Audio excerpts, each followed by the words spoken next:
You guys have to. Steph expected to come back tomorrow. Are you guys? How do you take the same? You change the mindset with him back. Do you not change it? I mean, what's the approach having another weapon here?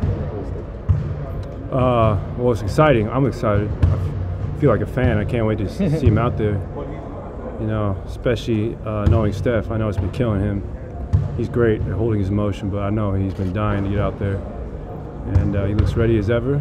And the mindset is about not relaxing. It's about just staying locked in. I mean, it's the playoffs. It's easier said than done, but just because Steph's coming back doesn't mean we can relax. We were playing on edge since he's been gone because you can't really make up for his production, and you got to be even tighter because he can't bail us out, and that's great. But just pretend like I mean, it's hard to sustain that, but just don't relax. It's that simple. Have you had to, 6 games into the playoffs, have you had to alter any parts of your game because he's not there? You're used to having him there. I mean, what have you had to kind of adjust a little bit? I don't think I've had to adjust much, other than the fact that I probably got to work a little harder for shots, be more patient, because when Steph's on the floor, I get a lot more, you know, just catch and shoot opportunities from the wing instead of having to come off a bunch of screens. So I've gotten better since he's been out. Now he's coming back. I expect, you know, 2 or 3 more just wide open looks, which is I'm always welcoming. And yeah, so I've had to adjust more since he's been out than rather than him coming back. We've been playing together for so long. We got good chemistry, so that's easy. But Steph is Steph alike. When you look at the game against Portland 2 years ago and this season with the Memphis game, with how he didn't miss a beat, what is it about his makeup that allows him to do that right off the jump? You guys don't see it, but when he is hurt, it's not like he's relaxing. He still attacks his workouts. He still does all the stuff that sucks, which is conditioning, just laying on the training table, being there for hours, getting work done. So just because the cameras aren't on him doesn't mean he's working hard. He's one of the hardest workers I've ever been around, and he has one of the best mental makeups I've been around too. He's always looking forward to the future and how he can improve. Is it safe to say along those? Go ahead.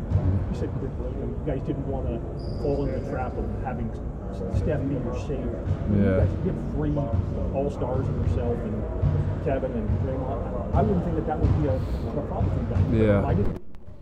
I don't think it will, just because we've gone through this before, 2 years ago.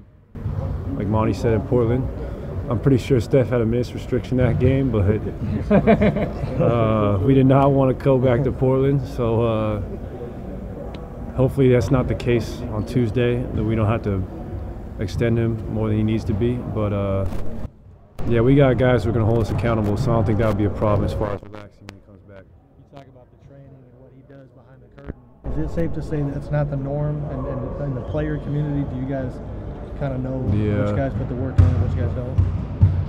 Well, I'm lucky. I'm on a team and guys make other guys get the work in, and I've been around great players, and the Warriors, I think, do a great job finding guys who will go the extra mile. I've been around guys in my career, though, they just don't play that much basketball, but are so gifted by God and talented that they can just get by and make an amazing career out of themselves still. Right. But I mean, this quote, there's a quote that always stuck with me that Steve Nash said. He said that if everyone worked as hard as him, he'd be out of the NBA. And when Steve says that, it's like, dang, that's it's pretty cool to see how hard he works, and just all the greats I know of, they put the work in. Do you think Sean's value in some ways rises in the playoffs? In fact, he plays a different kind of game than a lot of you guys. Definitely. Does that contrast matter even more, maybe? I think so, just because the league's we're shooting so many threes nowadays, and Sean's kind of a throwback type of player where he's just a mismatch nightmare, and he's a natural point guard. He has been since he was in high school, and he has a great calmness about him when he plays. And he's, like I said, he's a mismatch on the offensive end, and his ability to defend at almost every position on defensive end is huge. you see sort of a freshness in him? He said how at his age he's kind of preserved himself. Absolutely. I mean, he's not going to kill himself in the regular season. He's going to play hard, but he's going to take his time, which we want, because we need those 20 minutes out of him. He's one of the best backup point guards in the NBA. That's why he's so coveted when he was a free agent a few years ago. And you're going to see the best of him in the playoffs, because it's not like he's saving for the playoffs, but he's definitely pacing himself to that point. Clay, with this situation in Utah, when Russ got into it with the fan, this discussion has come up again where players and fans and the way that people in the crowd behave themselves. You've been through some of that stuff. What's your opinion of where that's at, whether or not the league needs to change things? I mean, how big of a problem is that? Honestly, I think security's done a good job of taking care of fans who have been out of line, because we can say stuff to fans, but as long as you leave their children and their families out of it, it's fine. They can attack our character, they can talk mess about us, but just as long as they don't go out of bounds with using people's children and their families, that's just over the line. And have you heard that? Yeah, I mean, my family went through it in Cleveland a couple years ago, but you can't put that on the Cavaliers. You know, that's not their fault. They can't monitor everyone who comes in the building. Who were they going after?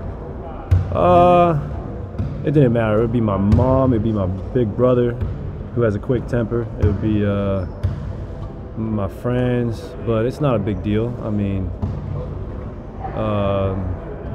it's unfortunate, but it's hard. It's a really hard thing to monitor. Right. Tough to keep your cool too? For me, no, because I'm paid to go out there and play. So if I was doing it for free, that'd be a problem. But I'm paid to go out there and be yelled at. It's sporting. Well, the NBA is an entertainment entity, so people have long days at work, I understand, and when they come to a basketball game, they want to let out their frustration and root for their team to win. So I used to be that kid growing up, so I see both sides, but I would never try and cross the line. I would say something about your game. I want to say something about your family or your looks or anything.